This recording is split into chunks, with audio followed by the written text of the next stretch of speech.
গরম থেকে মুক্তি পাওয়ার জন্য আমরা গৃহিণীরা কত না পথ অবলম্বন করছি যাতে একটু স্বস্তি পাওয়া যায়। হ্যালো এভরিওয়ান, আসসালামু আলাইকুম। কেমন আছেন সবাই? আমি মম রিয়া বলছি ঢাকা উত্তরা থেকে। আই হোপ সবাই খুব ভালো আছেন। নতুন দিনে নতুন একটা ভিডিওতে সবাইকে ওয়েলকাম করছি। আশা করি ভিডিওটা আপনাদের খুব ভালো লাগবে। তো প্রথমে আজকে আমি বেডরুম থেকে শুরু করলাম ভিডিওটি। তো এখন নাস্তা খাওয়া কমপ্লিট। তো আমার যেহেতু আমার যে হেল্পিং হ্যান্ড আছে ঘর মুছে, সে কিন্তু সকালে চলে আসে, একদমই 10টার সময় চলে আসে। তো ঝাড়া মোছার কাজটা আমাকে আগে করে ফেলতে হয়, পরে রান্নার কাজে যাই। তো মেয়ের বেডশিটটা একটু চেঞ্জ করবো, নোংরা হয়েছে, একটু ঝাড়া মোছা করে দিব। আর আজকে ছুটির দিন, সব বাসায় আছে, যে স্কুল বন্ধ। আর এই প্রচণ্ড গরমে কিন্তু কাজকর্ম করতে একদমই ইচ্ছা করে না, বিশেষ করে যে ঝাড়া মোছা এগুলো করতে ভালো লাগে না। তো তারপরে হালকা পাতলা একটু করে দিচ্ছি। ডিপ ক্লিন করবো না, পুরোপুরি একটু মুছে দিব ফার্নিচারগুলো। আর বেডশিটটা নতুন করে একটা বেডশিট বিছিয়ে দেবো গরমের জন্য। আর আমার মেয়ে সবসময় একটু লাইট কালারই পছন্দ করে, যেমন off white colour, cream colour, তারপরে হচ্ছে যে অ্যাশ কালার। এগুলো ওর বেডে সবসময় এই ধরনের কালারই দেখতে পাবেন, এত লাইট কালার পছন্দ করে। তো এটা একটা হোয়াইট কালারের মধ্যে, ঠিক হোয়াইট না, ক্রিম অফ হোয়াইট, হালকা অফ হোয়াইট। তো এটা হচ্ছে অ্যাপ্লিকেট বেডশিট। তো বেডশিটগুলো একদমই সুতি, খুবই আরামদায়ক গরমের জন্য। আর গরমের দিনে মনে হয় যে হালকা পাতলা কালার এবং খুব নরম সরম কাপড়ই ব্যবহার করতে ইচ্ছে করে। বেডশিট কিংবা নিজের কাপড় চোপড় যেটা হোক না কেন, কড়া টড়া কাপড় পরতে ইচ্ছে করে না। যত একদম নোংরা কাপড়, সেগুলো পরতে ভালো লাগে গরমের সময়। তো বেডশিটের বেলাতে কিন্তু ডিপ কালার চেয়ে লাইট কালারগুলোই ভালো লাগে গরমের দিনে। একটা চাদর বিছিয়ে দিলাম, অ্যাপ্লিকের বেডশিট এটা। আমার বেডশিটেও আছে, কিন্তু আমারটা হচ্ছে হালকা হালকা ব্লু কালার, আর মেয়েটা হচ্ছে ওই যে অফ হোয়াইট কালার। তো একই ফুল একই, কিন্তু শুধু কালারটা ভিন্ন।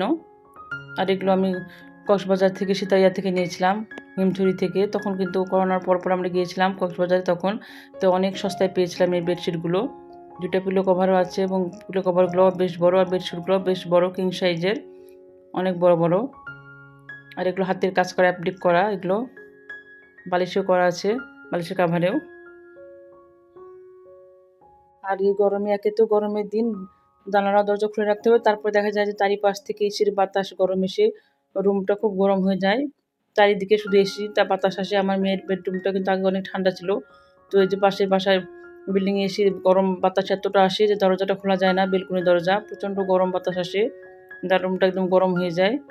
এই জন্য বেডরুমের দরজাটা লাগিয়ে রাখতে হয় সবসময়, বিশেষ করে দুপুর টাইমটায় আর রাত্রে সন্ধ্যার পর। তো এই যে আমি বেডশিটটা সুন্দর করে গুছিয়ে দিয়েছি। আর লাইট কালার হওয়াতে ভালো লাগছে, ঘরটা ফুটছে। আর রুমে কিন্তু লাইট কালার জিনিস দিলে রুমটা খুব বড় বড় দেখা যায়, পর্দা কিংবা বেডশিট যেটাই হোক না কেন, রুমগুলো অনেক বড় দেখা যায়। আগে কিন্তু আমার মেয়ে পুরো রুম টুম খুব সুন্দর করে গুছিয়ে রাখতো। এই যে এখন কিন্তু একটু সে তার মোবাইলে নেশা হয়েছে, এত পেয়েছে যে কিছু করতে চায় না ঠিক মতো।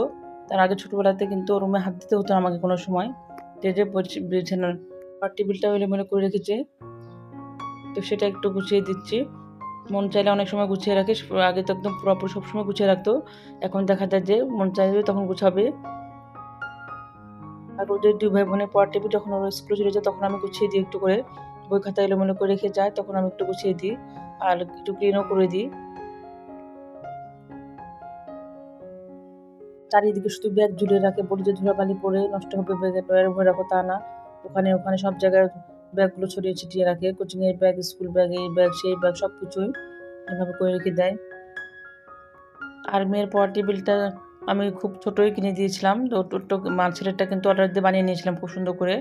আর মেয়েরটা ছোটো মানুষ ছিল যেহেতু, তখন ছোটো অবস্থায় ছোটোই কিনে দিয়েছিলাম। দেখা যাবে বড় হলে চেঞ্জ করে দিতে হবে, তখন আর চলবে না এই টেবিলে। আর ওদের পরীক্ষা শেষ চলছিল, বৃহস্পতিবারে শেষ হলো পরীক্ষাটা, মডেল টেস্ট।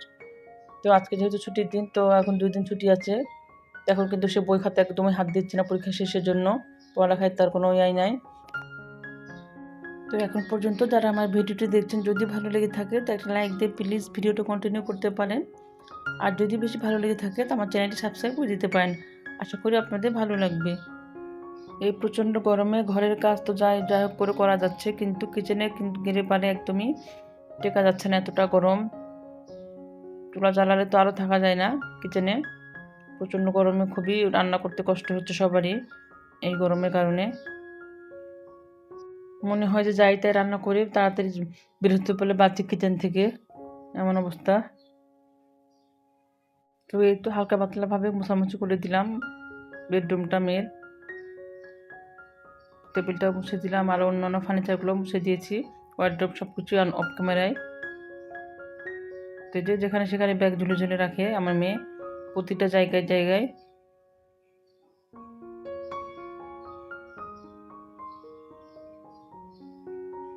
এই যেটা বেলকনি, যাতে দরজাটা খুলে রাখা যায় না, এসির বাতাসে গরম প্রচন্ড আসে বাতাস এখান থেকে।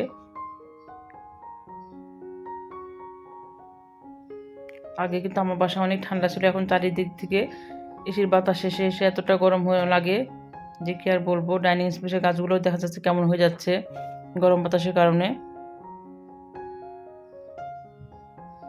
আগে গরমকালে অনেক ঠান্ডা ছিল বাসা আমার। তো এই তো গোছানো কমপ্লিট করি, এখন আমি কিচেনে যাব রান্না করার জন্য, দুপুরের প্রিপারেশন নিব। আর আমি কিছুটা প্রিপারেশন আগে থেকে নিয়ে রেখেছিলাম, কারণ বেশ কিছু রান্না করতে হবে আজকে। ওদের বাবা এসেছে, ওদের রান্না করে দিই মাঝে মাঝে। তো সবাই তো জানে যে সৈয়দপুরে যেহেতু একা রান্না করে খায়, তো আমি বেশ কিছু রান্না করে করে দিই। ওখানে ফ্রিজ আছে, ফ্রিজে রেখে খেতে পারে। তো আজকে কিছুটা করবো, একদিনে তো সম্ভব না, প্রতি 2-3 দিন ধরে করি রান্না, ডিবে ভরি। তো আজকে আমি যে শোল মাছ রান্না করে দেবো আলু দেবে আর টমেটো দিয়ে, আর যে রুই মাছটা রান্না করে দেবো পটল দিয়ে। আর এটা আবার আমাদের জন্য রান্না করবো চাল কুমড়া দিয়ে ইলিশ মাছটা। তো এগুলো আমি ভেজে রেখেছিলাম কালকে, কাটাকুটি করে গুছিয়ে রেখেছিলাম পেঁয়াজ সবজিগুলো, যাতে আজকে বেশ কিছু রান্নার সুবিধা হয়, ঝটপট করে রান্না করে ফেলতে পারি। তো পটল দিয়ে রুই মাছটা রান্না করে দিব। তো পটলগুলো ছিঁড়ে নিচ্ছি, আগে থেকে রেডি করে রাখলে পরে ঝটপট করে রান্নাটা করা হয়ে যায়। তা আমি এভাবে করি সব কিছু, এক প্রিপারেশন করি কষ্ট করে, একদিন দেখা যাবে 2-3 দিন আমার আরাম হয়।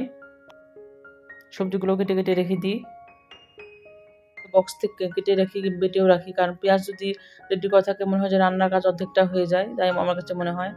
তো পটলগুলো ছিঁড়ে নিলাম, এখন কেটে নিচ্ছি আমি। আর এই গরমের কারণে শরীরটা তো খারাপ যাচ্ছে, এমনিতে আমার 2টা পাই ভাঙা, তো বেশিক্ষণ যদি দাঁড়িয়ে থাকি তো প্রচণ্ড পা ব্যথা করে, পা ফুলে যায়। যখনই কাজের চাপ একটু বেশি পড়ে তখনই আমার পায়ে এমন হচ্ছে। ভিডিও কিন্তু রেগুলার দিতে পারছি না আমি, এই কারণে ভিডিওটা করতে ইচ্ছে করে না, যে কাজ করব ভিডিওটা করবো সেগুলো করাই হচ্ছে না। তো পটাপট আমি এই যে এটা চাল কুমড়া জ্বালাটা দিয়ে রান্না করবো, চাল কুমড়া জালি এটা, তো এটা দিয়ে আমি ইলিশ মাছ দিয়ে রান্না করবো আমাদের বাসায় খাওয়ার জন্য। আবার এটা অনেক জালি ছিল, তো ইলিশ মাছ দিয়ে রান্না করবো, এটা একটু ঝোল ঝোল করে, গরমকালে একটু ঝোল ঝোল খাওয়াই ভালো, পাতলা পাতলা ঝোল ঝোল করে এটা রান্না করব। আর এটা একটু জালি গলে যাবে একদম এই চাল কুমড়াটা। তো এই যে কাটা বাছা করে রান্না তুলতে তুলতে পরে কিন্তু ডিসিশন আবার চেঞ্জ হয়ে গিয়েছে। তো আজকে শুধু এই শোল মাছটা আর ইলিশ মাছটা রান্না করতে পেরেছিলাম, কারণ আবার ফোন 12টার সময় বোন ফোন দিয়ে পরে সে আসবে, ওর কাজ ছিল, একটা কনফার্ম ছিল না, আসার কথা ছিল। তো পরে তাড়াতাড়ি করে আবার এগুলো রান্না সামলে দিয়ে আবার তাড়াতাড়ি করে ওদের জন্য রান্না বান্না করি। এদিকে আমার 2 বোন, আমার ভাইয়ের বউ সবাই এসেছিলো। তো এই করলাটা কিন্তু কাটা ছিল, অর্ধেকটা রান্না করেছিলাম গতদিন, আজকে রান্না করে নেব অর্ধেকটা। আর এই করলা ভাবে কেটে রেখে দিলে কিন্তু 7 দিনও নষ্ট হবে না ফ্রিজে বক্সে। তো বেশিরভাগ সবজি আমি বক্সে ভাবে কেটে কেটে রেখে দিই। তো যাই হোক, শুধু চাল কুমড়া মাছ আর এই শোল মাছটা রান্না করতে পেরেছিলাম। পরে আবার তাড়াতাড়ি করে ঝটপট করে মাংস টাংস ভিজিয়ে রেখে রান্না করি আবার রাত্রেবেলায়, দুপুরে পরে আবার রান্না শুরু করে দিই। সেগুলো আর ভিডিও করতে পারিনি, তেমন একটা হালকা পাতলা অল্প করে করেছিলাম।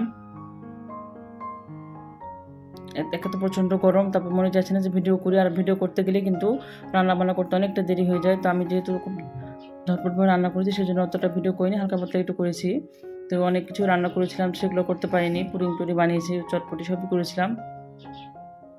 কারণ আগে কেউ আসার কথা থাকলে আমি কিন্তু আগে থেকে প্রিপারেশন নিয়ে থাকি, অর্ধেকটা কাজ করে করে রাখি। তো হঠাৎ করে যেহেতু সিদ্ধান্ত হয়েছে, যার কারণে একদিনে সব করতে গিয়ে তো আমি আর ভিডিও করতে পারিনি, অনেক তাড়াহুড়োর মধ্যে করেছি রান্নাবান্নাগুলো একদম ঝটপট ঝটপট করে। তো এদিকে কিন্তু আমি একটা প্যানে আমি তেল দিয়ে পেঁয়াজ দিয়ে দিয়েছি, একটু পেঁয়াজগুলো একটু কালার চেঞ্জ হলে আমি মশলা দেবো। আর এদিকে শোল মাছটা ভাজতে দিয়েছি, হালকা পাতলাভাবে শোল মাছটা ভেজে নেবো, একদম কড়াভাবে ভাজবো না। আর ওটা ঘন করে আলু দিয়ে আর টমেটো দিয়ে রান্না করব। তো এখানে আমি একটু সামান্য একটু আদা বাটা রসুন বাটা দিয়ে দিলাম চাল কুমড়া ঝোলের জন্য, আর কিছুই দেবো না। আর গুঁড়ো মশলা দেবো, হলুদের গুঁড়ো দেবো, একটু ধনে গুঁড়ো দেবো, আর একটু মরিচের গুঁড়ো দেবো। আর ইলিশ মাছ দিয়ে সবজি দিয়ে রান্না করছি, তো ধনে গুঁড়োটা একটু দিলাম, আর সামান্য একটু জিরা গুঁড়ো দেবো। আর এমনি রান্না করলে কিন্তু আমি ধনে জিরা গুঁড়োটা দিই না, ইলিশ মাছ শুধু আদা রসুন পেস্টটাই দিই, সবজি দিলে তখন দিই। তো চাল কুমড়াটাকে আমি গলিয়ে নেবো, ভালোভাবে কষিয়ে নেবো, তারপরে মাছ দিব ঝোলের পানি অ্যাড করে। আজকেও কিন্তু আমার ভয়েস দিতে ভালো লাগছে, শরীরটা ভালো লাগছে না, কী যে বলছে আল্লাহ জানে। অতটুকু মানে কথা বলতে ইচ্ছে করছে না, এমন অবস্থা। তো 4-5 দিন হয়ে গেল, যার কারণে ভিডিওটা আজকে দিচ্ছি ঝটপট করে একটু রেডি করে। এমনিতে তো আমার চ্যানেলের অবস্থা খুব খারাপ, তারপরে এভাবে গ্যাপ দিলে তো আরও নষ্ট হয়ে যাবে চ্যানেলটা। তো এই যে আমি কিন্তু শোল মাছগুলো ভেজে ভেজে উঠিয়ে নিচ্ছি।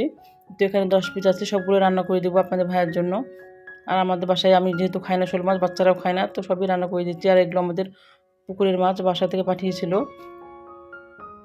তো মাছগুলো ভেজে তুলে নিয়েছি। এখন আমি আলু আর টমেটোতে ভালোভাবে ভুনে নিয়েছি। এখন আমি মাছটাতে একটু ভুনে নিয়ে তারপর ঝোলের পানি অ্যাড করব।